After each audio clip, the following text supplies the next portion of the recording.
Minister Rodrigo needs to leave quite early, so perhaps we can start with any questions directed at him.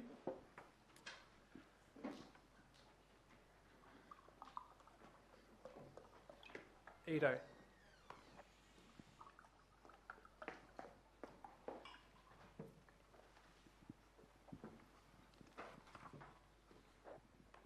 A good question for the Minister, if I may. I'm Adrian Howarth with GE. Do you see Brazil being an exporter of biomass in the future as a strategic opportunity?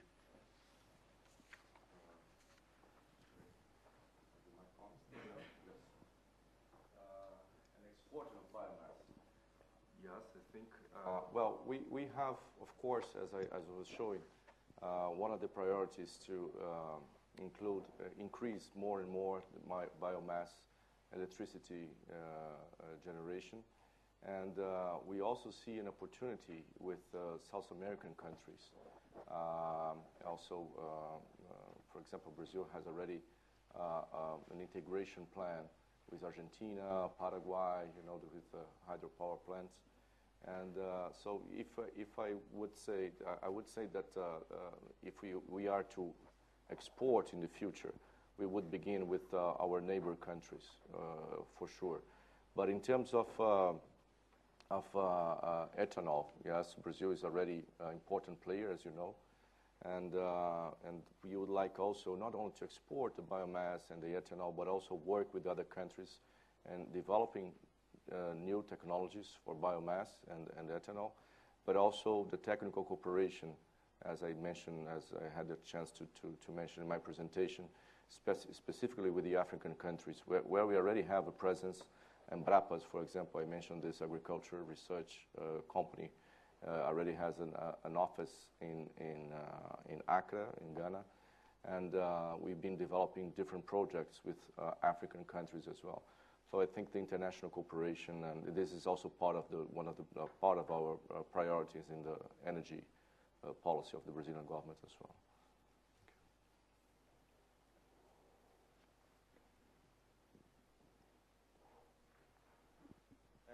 Jörg Leib from the Grantham Institute for Climate Change at Imperial College.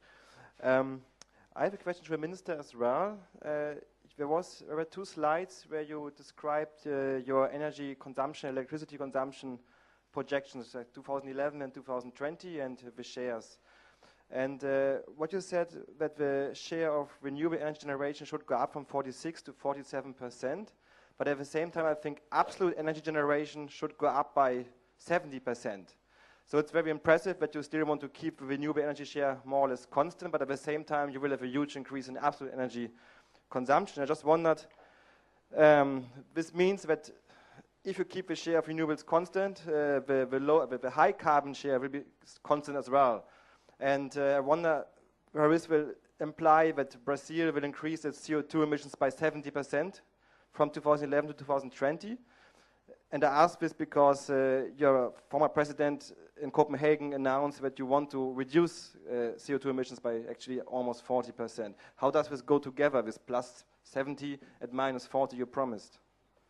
No, what I showed you is that you mean in the electricity generation, right? And you're mentioning you're referring to the electricity or both to the energy one. To energy matrix as well. Now, the energy matrix, I showed you that we will have the renewable share, as you said, from 46% to 47.7%.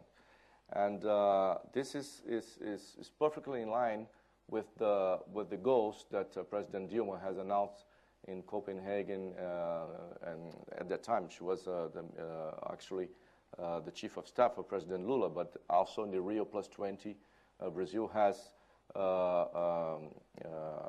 announced its very, let's say, aggressive goals of CO2 emissions. But this goes perfectly in line with what I was saying, because we will keep having the shares of renewable increasing, but specifically in the electricity generation as well, because we will have 91% of the electricity matrix coming from renewables. So, the International Energy Agency, for example, according to the agency, they say that the Brazilian electricity sector has a very low CO2 emissions already. And with the increase of other forms of other source of supply of energy, such as biomass and wind, as well, I showed you in the slide that we increase. So we expect that the CO2 emissions will reduce even further. So we think we are in a very comfortable position. The goals announced were not, taking just as let's say, out of the blue. But of course, it has been a lot of research and estimates with the figures that the kind of investments we are doing in renewables, the percentage shares in the energy and electricity matrix. So that's why those figures were presented by President Dilma as something achievable. And we do believe we can achieve further CO2 emissions. And of course, other elements as well, not only in the energy supply or energy electricity generation, but as we were talking about energy efficiency, increasing, for example, also initiatives in terms of carbon pricing that have already been mentioned by the other speakers as well. So all of this, Brazil will still also pay attention, and a legal framework, which is very important to incentivize and to promote investments in new clean technologies as well. For example, the construction sector is one that we think that we can also achieve important CO2 emissions in Brazil and in other parts of the world, but we are working on specific legislation for this. The International Energy Agency has some, most of the electricity consumption in the world comes, for example, from refrigeration and heating systems. So if we have clean technologies towards the construction sector, for example, we can reduce even further CO2 emissions and, having even saving more energy, having more energy efficiency as well. So that's what we're saying. We are in line with our goal of CO2 emissions. Okay. Reducing CO2 emissions. Sorry. May I just add on that? I said, I acknowledge that your pledges are very impressive and probably more ambitious than in many countries in the US or Europe. Yes.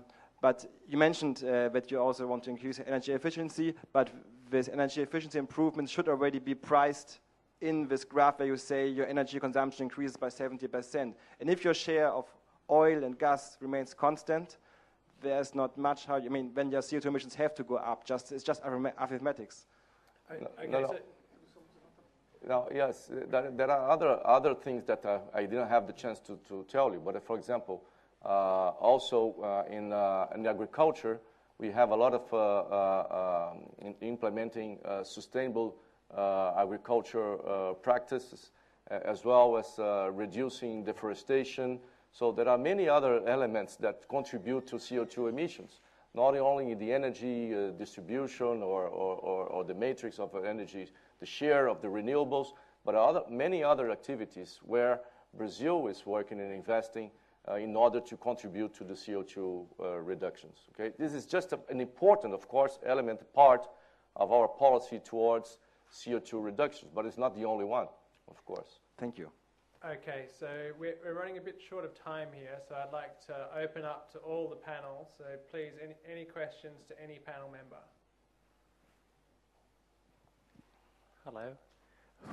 Hello. My name is Yusuf, and I'm a PhD student here in Imperial. My question is to Minister Rodrigo about the development of the transport sector and how renewable energy would penetrate or reduce the CO2 emissions from that sector compared with the electrical or electricity generation. Thank you. Yes. As I had the chance to show you as well, Brazil has already, I think, an important role in leading the technology in the ethanol, in the biofuels.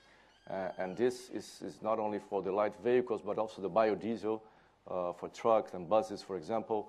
I don't know if you had time to see, but in biodiesel, for example, there's a minimal mix with the traditional diesel of 5% in Brazil, and this will grow from in the next years That's the target. And so in the transport sector, we already have significant developments that help us to, we can say that in Brazil we are doing important developments already in the transport sector. But also, of course, there are other initiatives as towards, for example, the CO2 reductions that does include only the biofuels, but of course, excuse me? And hydrogen, yes, of course, hydrogen cars, for example, and there have been some research, including international cooperation that Brazil is taking part with some other countries, that we would like to see this also developed in Brazil. Okay, please. Question, I guess. My name is Nafisi, Petroventures Advisory. Question for the other panel members. Professor Ekins mentioned three recent cases of natural disasters, if you like, or incidences which were caused by global warming. The floods in Thailand, the Russian fires, and the drought in the USA. I was wondering if the other panel members agree that there is indisputable evidence that these were in fact results of global warming and not other causes.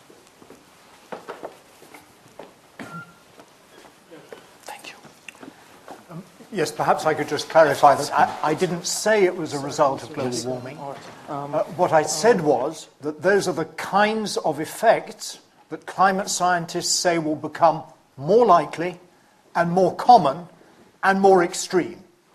They are developing the ways of looking at past climate data and putting probabilities on particular events so that they can say that certain events would be very unlikely under historical patterns of natural variation. And we saw that with the French, for the first time in my experience, with the French summer in 2003, which killed a lot of people.